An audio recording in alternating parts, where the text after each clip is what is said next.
right, Quinn. The fight over contract negotiations between nurses and hospital leaders across the state has been going on for months. In fact, some nurses here say that they've been working without a contract for over a month now. Neighbors say this is a friendly community. Families and elderly people make up most of the block.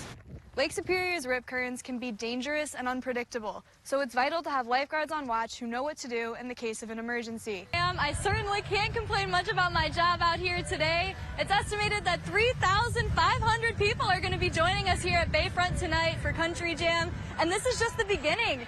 Thousands more are expected to come out for the rest of the weekend's festivities. The Duluth and Superior police departments are taking on the fire departments in a game of softball, and it's all for a good cause. The money raised is going to benefit families with children who are facing life-threatening illnesses.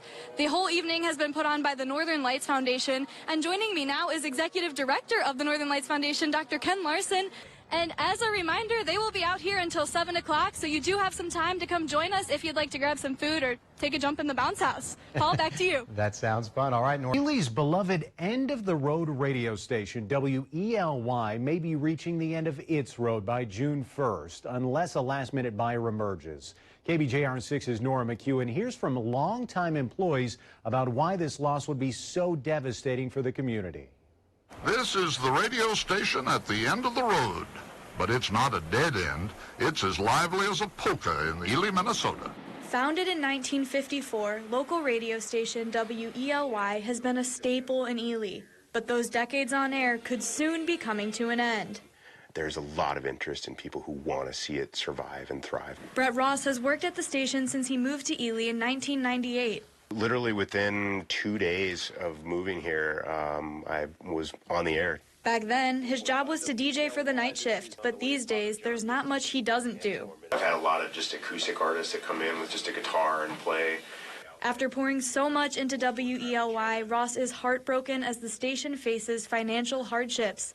And it's not the first time. The station closed in 1987, but broadcast legend Charles Kuralt saw its value and bought it in '95. All the places that guy's seen in America, the fact that he picked this station in this town was pretty amazing.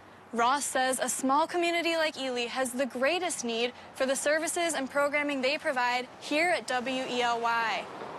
And here at the radio station, we have helped people all kinds of ways. For 23 years, Craig Loggery has been the host of a popular program known as the End of the Road Trading Post.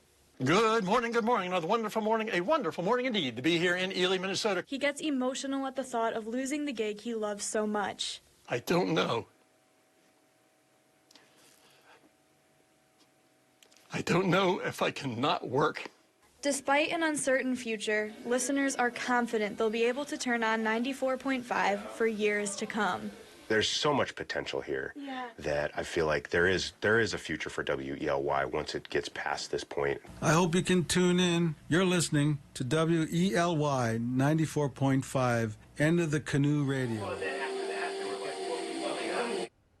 Now, the Boys Ford Band of Chippewa have owned the station for 17 years. In a press release, spokespeople said they've been working hard to make it profitable, but despite those efforts, it's lost more than $1.7 million. In the neighborhood, the Berries called home, and all across Duluth, it's been a day of mourning. KBJR6's Nora McKeown heard from neighbors about how they remember the family of four. Duluth's East Hillside neighborhood Thursday was a community still in shock. It's just really hard. You think you're safe in this community, and it's just crazy because I'm always chatting with the neighbors, and